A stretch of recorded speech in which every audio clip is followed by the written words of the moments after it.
Ukraine जंग का आज 38वां दिन। इसी बीच यूनेस्को ने किया दावा, कहा रूस के हमलों में अब तक यूक्रेन के 53 ऐतिहासिक और धार्मिक स्थलों को हुआ नुकसान।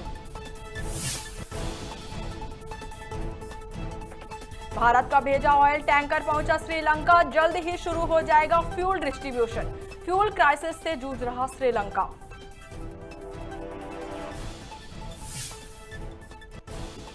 झांसी के पौस इलाके में खुली देशी शराब की दुकान का विरोध, महिलाओं ने जिला अधिकारी को सौंपा ज्ञापन।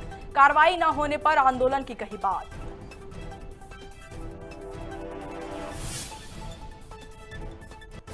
सिंगरौली जिले में माइनिंग विभाग ने रचा इतिहास, विभाग ने 3000 करोड़ रुपए से अधिक का वसूला राजस्व।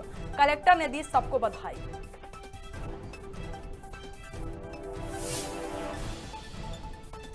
राजगढ़ के जीरापुर में बढ़ती महंगाई पर कांग्रेस का हल्ला बोल, केंद्र सरकार के खिलाफ की नारेबाजी।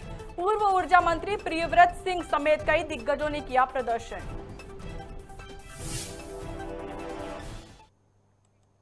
नमस्कार, खबर भारत में आपका स्वागत है। मैं हूं आपके साथ हिमांशी गुप्ता। चलिए बढ़ते हैं खबरों की ओर। फ्यूल क्राइसिस से जूझते श्रीलंका की मदद के लिए भारत ने जो ऑयल टैंकर भेजा था वह शनिवार को श्रीलंका पहुंच गया है। शाम तक इससे फ्यूल डिस्ट्रीब्यूशन शुरू कर दिया जाएगा। इसके बाद फ्यूल क्राइसिस से जूझते लोगों को राहत मिलने की उम्मीद है। दरअसल भारत ने श्रीलंका को $1 बिलियन की क्रेडिट लाइन दी है। इसी के तहत 40,000 टन डीजल ले जाने वाला एक जहाज श्रीलंका पहुंचा है।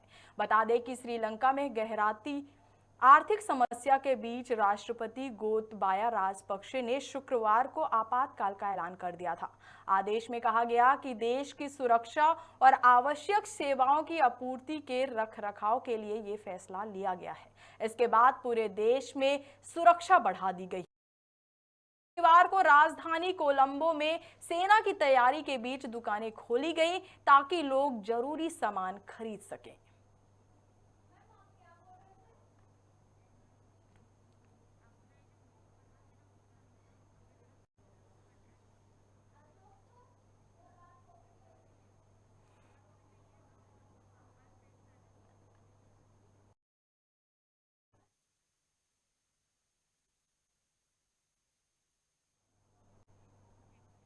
राजधानी भोपाल में चिकित्सा शिक्षा मंत्री विश्वास सारंग ने प्रेस कॉन्फ्रेंस की, जिसमें हिंदू नववर्ष को लेकर प्रदेशवासियों को शुभकामनाएं दी। साथ ही पत्रकारों से बात करते हुए कहा कि चैत्र नवरात्रि प्रारंभ हो रही है, त्योहार सद्भावना के साथ मनाए जाएं, यही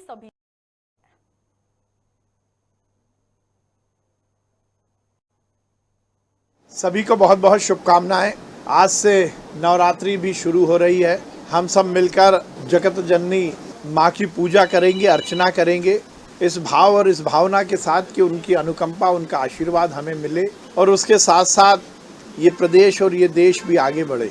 इस देश में नरेंद्र मोदी जी की सरकार में हमारी सभी पुरातन परंपराएं, हमारे तीज और त्योहार हम बहुत उमंग के साथ मना रहे हैं। हिंदू नववर्ष के कार्यक्रम भी पूरे देश में मनाए जा रहे हैं। आज गुड़ी पड़वा भी है और चेती चांद भी है, उसकी भी मैं बहुत शुभकामनाएं देता हूं। हिंदू नववर्ष की सभी को बहुत बहुत शुभकामनाएं। आज से नवरात्रि भी शुरू हो रही है। हम सिंगरौली जिले में माइनिंग विभाग ने इतिहास रचा है। विभाग ने 3000 करोड़ रुपए से अधिक का राजस्व वसूला है। दरअसल कलेक्टर राजीव रंजन मीणा के निर्देशन में खनिज अधिकारी A.K. राय के टीम ने इतिहास बनाया है। इस इतिहास पर कलेक्टर ने खुशी जाहिर की है।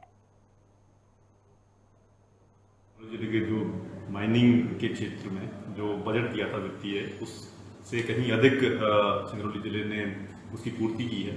लगभग 3000 करोड़ रुपए की रॉयल्टी राज्य शासन को सिंगरौली जिले से प्राप्त हुई है। इस तरीके से जो यहाँ समस्त जो माइंस हैं उनके द्वारा जो कोविड काल था उसमें पूरे देश को जो कोयले की जो महती आवश्यकता थी उसकी पूर्ति के लिए निरंतर प्रयास किया गया और जो भी बीच में कुछ इश्यूज आए थे उनको भी पूरी तरीके से टैकल करते हुए और पूरी लगन के साथ हम कोशिश करते हुए जो हमारी खनिजों की जो आपूर्ति थी वो पूरे देश को यहाँ से की गई है।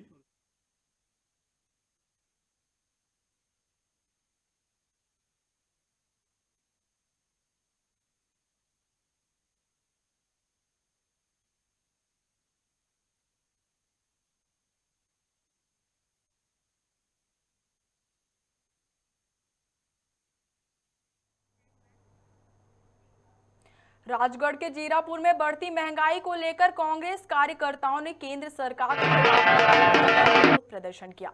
इस दौरान पूर्व ऊर्जा मंत्री प्रियव्रत सिंह खींची और कांग्रेस जिला अध्यक्ष ने हाथ ठेले पर मोटरसाइकिल और गैस टंकी रखकर विरोध प्रदर्शन किया।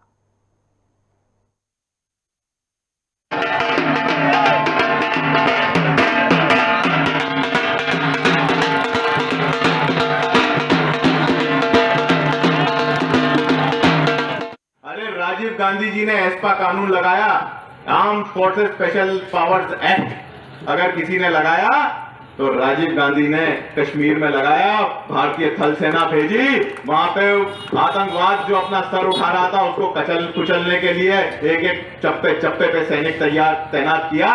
रिकॉर्ड खोल के देख लीजिए, राजीव गांधी जी ने किया।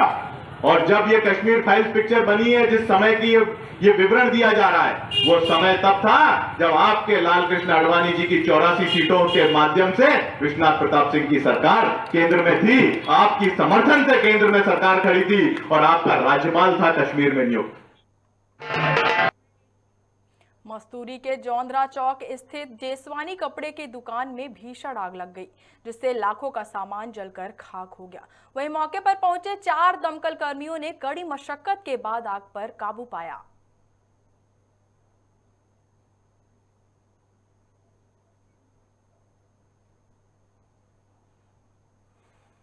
भारतीय रेड क्रॉस सोसाइटी की मध्य प्रदेश राज्य शाखा की प्रबंध समिति का शपथ ग्रहण समारोह भोपाल के राजभवन में आयोजित किया गया। इसमें शुजालपुर के पुरुषोत्तम पारवानी ने भी राज्य शाखा की प्रबंध समिति के सदस्य के रूप में शपथ ली।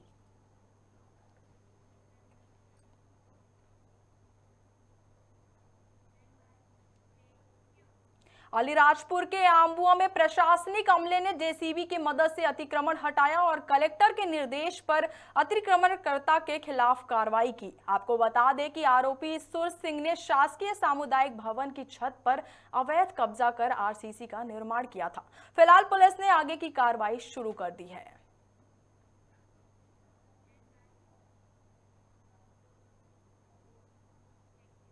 झांसी के थाना कोतवाली क्षेत्र के पौष इलाके में देशी शराब की दुकान खोलने का महिलाओं ने विरोध किया है। यही नहीं, दर्जनों महिलाओं ने जिला अधिकारी को ज्ञापन भी सौंपा और मांग की कि शराब की दुकान कहीं और खोली जाए। साथ ही बताया कि पहले भी जिला अधिकारी और आबकारी अधिकारी को इस बारे में प्रार्थना पत्र दिया गया था, लेकिन शराब की दुकान अभी तक बंद नहीं हुई। आपको बता दें कि शिकायतकर्ताओं ने कहा है कि अगर इस बार कार्रवाई नहीं हुई तो महिलाएं आंदोलन करेंगी।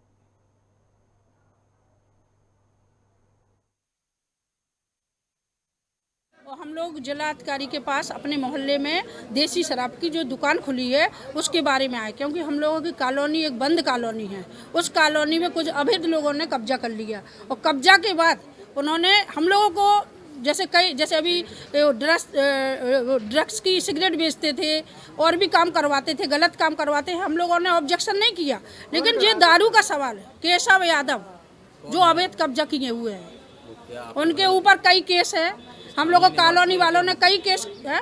वहीं के रहने वाले नहीं है, वो तो दूर रहते, लेकिन उनका मतलब जो है कि जहाँ जमीन खाली पड़ी वो हमारे पिताजी की है, हमें उस पर कब्जा करना है, उस मोहल्ले के लोगों को परेशान करना है।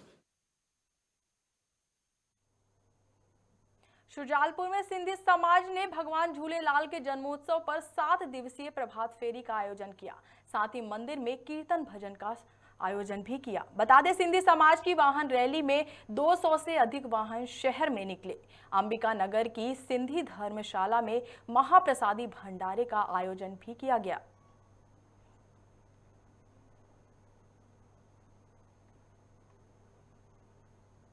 भिंड के मधुर कटारे में राजपूत करणी सेना के कार्यकर्ताओं ने पुलिस अधीक्षक का घेराव किया, ज्ञापन सौंपा है। बता दें, दिनों मोनू भदौरिया और विजय कुमार जाटव आपसी विवाद को लेकर आपस में भिड़ गए थे, जिसके बाद पुलिस ने भदौरिया का एफआईआर दर्ज कराया था, जिसको लेकर करणी सेना ने पुलिस पर पक्षपात करने का आरोप लगाया है।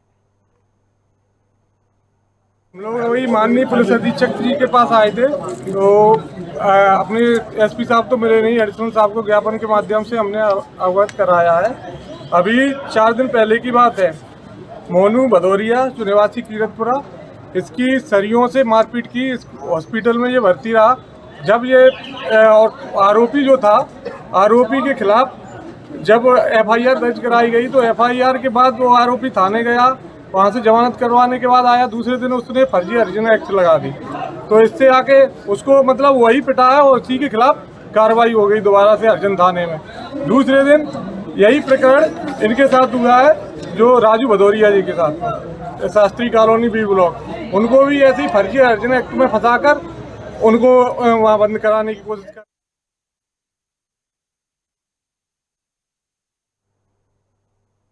रायपुर में आम आदमी पार्टी ने विद्युत कार्यालय डंगनिया का जमकर घेराव किया और विद्युत संविदा कर्मचारी व ठेका कर्मचारियों को नियमित करने की मांग को लेकर नारेबाजी की।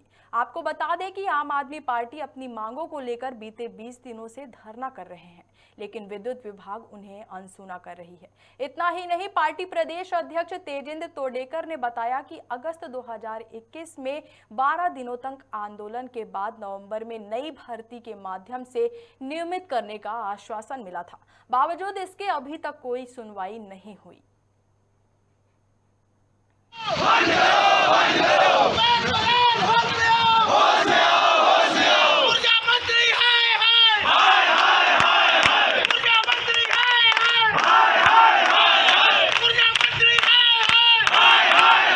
देखिए, बड़ा दुख का विषय है।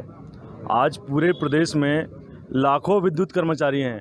कोई विद्युत कर्मचारी अपनी टांगे गंवा रहा है, किसी का हाथ कट गया है, किसी का पैर कट गया है, कुछ अस्पताल में तड़प रहा है। आज विद्युत कर्मचारियों को सुविधाएं देने के नाम पे विद्युत कंपनियां कुछ नहीं दे रही है। संविदा नियुक्ति सरकार ने कहा था हम आएंगे तो सारे संविदा कर्मचारियों को रेगुलर करेंगे, लेकिन विद्युत विभाग में भी कई दिनों से संविदा कर्मचारी आंदोलन कर रहे हैं, उनको नियमित सरकार कर नहीं रही है। दूसरी तरफ पूरे प्रदेश में ठेकेदारों के माध्यम से, ठेका पद्धति के माध्यम से पूरा बिजली विभाग चलाया जा रहा है। इस ठेका पद्धति से सिर्फ कुछ भ्रष्ट अधिकारियों को, ठेकेदारों को लाभ हो रहा है। कर्मचारियों को ना तो सुविधाएं मिल रही है, ना तो उनका ढंग से पीएफ मिल रहा है। मनावर के देदला में सालों से चली आ रही पानी की समस्या को लेकर ग्रामीण महिलाओं ने चक्काजाम किया और पानी की समस्या मुक्त करने और स्थायी हल की मांग की, जिसके बाद एसडीएम शिवांगी जोशी ने बताया कि क्षेत्र को नल जल योजना के अंतर्गत ले लिया गया है और स्वीकृत होते ही स्थायी हल हो जाएगा। इस दौरान सभी प्रशासनिक अधिकारी मौजूद रहे। मैं भी इसी गांव में रहती हूँ। इस गांव में पानी की समस्या बहुत पुरानी है। जब भी कोई सरकार आई, हमने जब भी पानी की मांग करी, कभी हमारी पानी की मांग पूरी नहीं हुई। आज से 2008 में हमको पाइपलाइन दी गई। वो पाइपलाइन का पानी इतना गंदा था, इतना बेकार पानी था, फिर भी हमको समझा बुझा के वो पाइपलाइन करवा दी। उसके पाइप इतने छोटे हैं कि उसमें पानी नहीं आ पा रहा। हमारे गाँव में पानी एक दिन पानी आया, वो भी इतना गंदा आया, इतना बेकार पानी आया। वो पानी को ना हमने पिया ना किसी ने पिया। वो पाइपलाइन बंद पड़ी है आज भी। हमको वहाँ 110 के पाइप होना, वहाँ से यहाँ तक के पाइपलाइन के लिए। और जो मान नदी का डैम है, वहाँ से हमको ट्यूबवेल करे और उसका पानी हमारे पाइपलाइन में दे। क्यों पिया हम वो गंदा पानी? का पाटीदार देडला की रहने वाली हूँ। हमारे गांव में पानी की समस्या है, इसलिए आज हमने चक्का जाम लगाया है। और देवला की पाइपलाइन की वजह से हमको पानी चाहिए। ये सरकार मना कर रही है कि गंदा पानी है वहाँ का, तो गंदा पानी देने के लिए हम नहीं कह रहे, तो हमको ये पाइपलाइन क्यों करवा के दी? अगर पानी गंदा है तो हमको ये लाइन का योजना क्यों निकाली? आज मेरा यहाँ पर दौरे पे मैंने इसका अवलोकन किया है जो यहाँ पे पानी की समस्या है। यहाँ पर फिलहाल 4 ट्यूबवेल चालू हैं और नल जल योजना से घर घर पानी भी जा रहा है, पर फिर भी पानी की कमी हो रही है इस गांव में। इसके लिए हम लोगों ने पीएचई विभाग ने एक नया ट्यूबवेल आज खुद रहा है। कल खोदने की कोशिश की थी बट 180 फीट पे जाके नीचे पानी नहीं मिला। आज फिर से दोबारा एक और ट्यूबवेल खोद रहे हैं। दूसरा यहाँ का जो कुआं है, स्थायी कुआं, उसको भी गहरीकरण आज से ही कार्य शुरू हो जाएगा। तो ये 2 हमारे सोर्सेज और जो हैं इस गाँव में बढ़ाने के प्लान हैं। मध्य प्रदेश के कोविड-19 योद्धा संघर्ष संगठन ने भोपाल में 1 दिवसीय धरना प्रदर्शन किया और प्रदेश में 10,000 डॉक्टरों को नियमितीकरण करने की मांग की। आपको बता दें कि सभी डॉक्टर और पैरामेडिकल स्टाफ ने कोरोना के प्रथम, द्वितीय और तृतीय लहर के समय अपने घर परिवार को छोड़कर संघर्ष किया था। लेकिन प्रदेश की सरकार अब डॉक्टरों पर किसी भी प्रकार से ध्यान नहीं दे रहा है। वहीं कांग्रेसियों ने कहा, इस लड़ाई में हम डॉक्टरों के साथ हैं। कोविड स्टाफ को बहाल करो। अभी 1 महीने पहले हम लोगों को 2 मार्च से नियुक्ति जो दी गई थी उसमें से हमारे पद से हम लोगों को हटा दिया गया है और सभी लोगों को बेरोजगार कर दिया गया है। अभी हम लोगों की सिर्फ एक ही मांग है इस धरने पे बैठकर कि हम लोगों को बहाल किया जाए और नियमित किया जाए। सभी लोगों को बेरोजगार, समस्त कोविड स्टाफ, हम सभी लोग अलग अलग जिलों पर सभी जगहों पर ये धरना प्रदर्शन कर रहे हैं ताकि हम लोगों की मांगों को सुने और आगे हमें नियमित करके नया रोजगार देकर और हमें नियमित करे सरकार। 8 से 10 हजार लोग हम लोग अभी पूरे मध्य प्रदेश में हैं। सभी लोग को 31 तारीख से बेरोजगार कर दिया गया है। खबर भारत में खबरों का सिलसिला लगातार जारी है। बने रहिए खबर भारत के साथ। नमस्कार।